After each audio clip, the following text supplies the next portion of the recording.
नमस्कार. सुंदर कथांच्या या चॅनलमध्ये तुम्हा सर्वांचे पुन्हा एकदा स्वागत. आजची कथा एक होती ठकू. लेखिका सविता किरनाळे. अहो ऐकलं का, आज ठकूने एक घास भात खाल्ला. आईने आनंदाने बाबांना सांगितले. अरे वा, मस्तच. बाबा पण खुश झाले. मग काय, सगळीकडे आई बाबा तेच सांगत सुटले.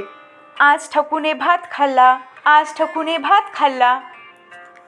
या ब्रेकिंग न्यूज पुढे सावकाराच्या बायकोला 12 वर्षांनी मूल झाले ही बातमी फिकी पडली.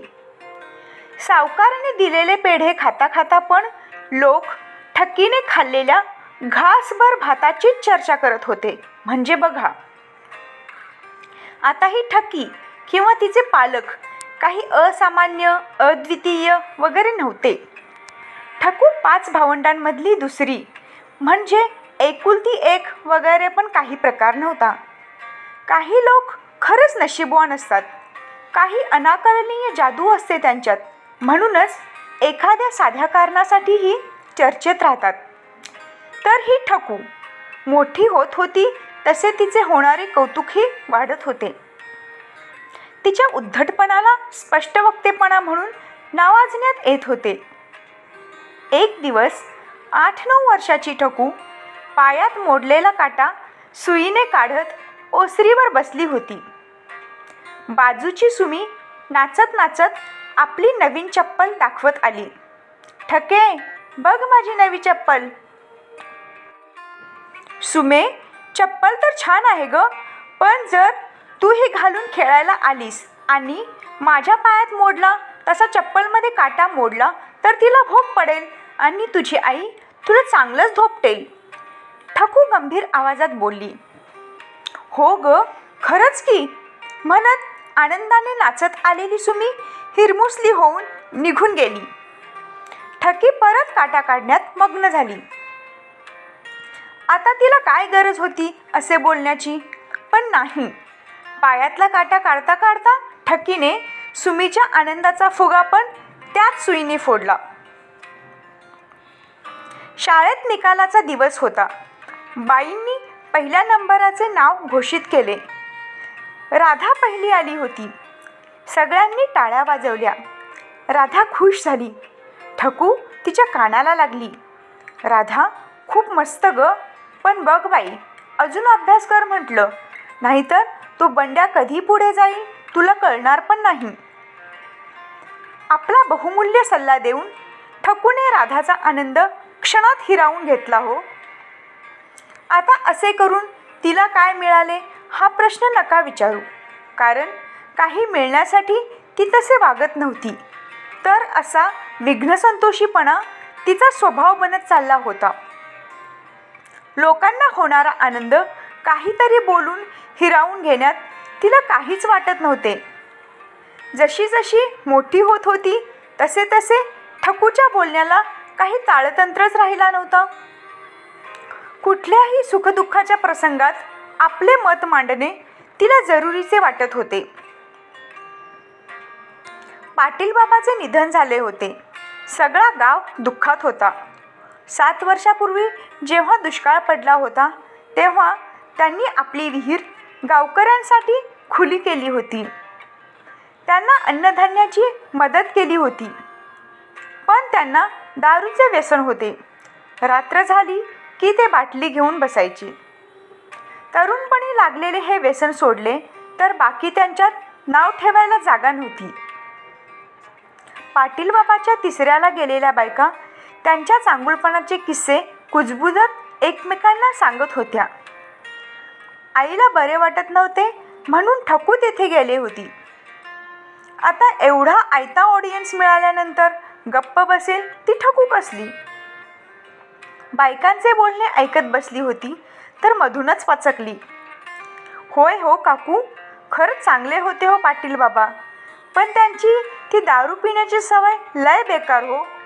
शेवटी लिव्हर फुटूनच मेले की नाही. सगळे दचकलेच. वेळ कोणती, प्रसंग कोणता, पण नाही, बोललेच पाहिजे. पाटलाचा लहान मुलगा तर बाह्या सरकवत मारायलाच उठला. मोठ्या भावाने त्याला खाली बसवले. एक आजी बोलली, ठके, कुठे काय बोलावं याचा विचार करावा ग आधी. हे बघ आज्जे, जे खरं आहे ते मी बोलते. ज्याला ऐकायचे नसेल त्याने खुशाल कान बंद करावे. अशी ही ठकू वयात आली तेव्हा तिच्या लग्नाची तयारी सुरू झाली. ती चांगला स्वयंपाक करायची, गळा गोड होता, विणकाम भरतकाम जमायचे. म्हणजे तो जगप्रसिद्ध कुजके बोलण्याची सवय सोडली तर बाकी ठीकच होते. एक चांगले स्थळ पाहून तिचे लग्न करून दिले गेले. ज्यांनी ज्यांनी ठकूच्या बोलण्याचा अनुभव घेतला होता त्यांना ठकूच्या लग्नाचा मनापासून आनंद झाला. आपल्या नसण्याने लोकांना आनंद होत असेल तर काय उपयोग आपल्या असण्याचा.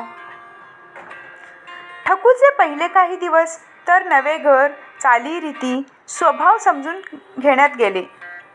इथे ती 4 सुनांत तिसरी होती. सगळ्या अगदी मिळून मिसळून राहायच्या. इथेही ठकूने आपली कमाल दाखवायला सुरू केली. मोठ्या जावेच्या मुलीला चित्रकला स्पर्धेत 2रे बक्षीस मिळाले.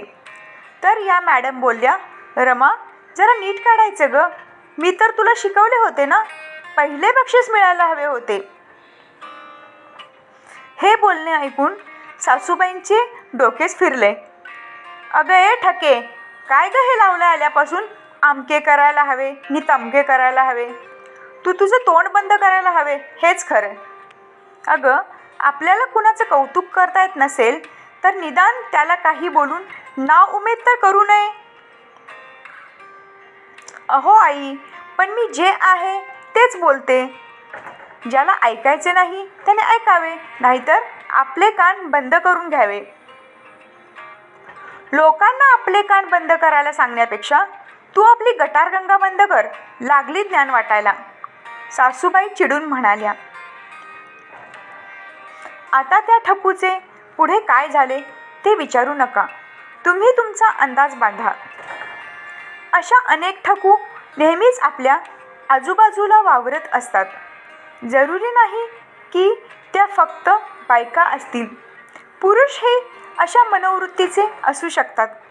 ते वाईट असतात असे नाही, पण त्यांना आपण सगळ्यांच्या कुतूहलाचे, आकर्षणाचे केंद्रबिंदू असावे असे वाटते. दुसऱ्या लोकांचे कौतुक झाले किंवा ते बोलण्याचा विषय झाले असे वाटले की नकळत त्यांची असूया जागृत होते. मग ते काहीही विधाने करून लोकांचे लक्ष वेधून घेण्याचा प्रयत्न करतात. हा एक मानसिक रोग आहे, पण प्रत्येकाला असा संशयाचा फायदा देता येत नाही. काही जण खरंच विघ्नसंतोषी असतात. आपल्या बोलण्याने लोकांच्या मनाला यातना होतात हे पाहून त्यांना आपल्या बोलण्याचा अभिमान होतो. कसं याला जमिनीवर आणलं, खूप उडत होता असे त्यांना वाटते. मानवी स्वभाव असा आहे की कोणी पडला तर आधी लोक हसतात आणि मग नंतर त्याला उठवायला जातात. म्हणून एखाद्याचा अपमान झाला की कशी जिरली म्हणून मनातून खुश होतात आणि बोलणाऱ्यावर विनोदीपणाचे, स्पष्टवक्तेपणाचे लेबल लावून मोकळे होतात आणि आपण त्यांची पुढली शिकार असू नये म्हणून एकतर हांजी करतात किंवा दूर होतात. जो पडला तो मात्र उगीच कशाला चिखलात खडा टाकून शिंतोडे उडवून घ्यायचे म्हणून गप्प बसतो. आजकाल सोशल मीडियाच्या जमान्यातील या ठकू तर अजून भयंकर आहेत. गोष्टीतील ठकू निदान तोंडावर बोलून मोकळी होते, पण या आधुनिक ठकू सोशल मीडियावर पोस्ट टाकून, कमेंट करून लगेच राईचा पहाड बनवतात. कधीकधी बोलण्याचा विपर्यास करून सत्याची मोडतोड केली जाते. ग्रुप बनवून एखाद्याला टार्गेट बनवले जाते. जो हुशार असतो त्याने अरेला का रे केले की आय वॉज जस्ट किडिंग म्हणून गोष्ट उडवून लावली जाते. नाहीतर हे सायबर बुलिंग चालूच राहते. थोडक्यात ठकू ही एक व्यक्ती नसून प्रवृत्ती आहे. शहाण्याने अशा लोकांपासून दूरच राहावे. असंगाशी संग आणि प्राणास गाठ. समाप्त. कथा आवडली तर आपले हे चॅनल जरूर सबस्क्राईब करा. पुन्हा भेटू नव्या कथेसह. धन्यवाद.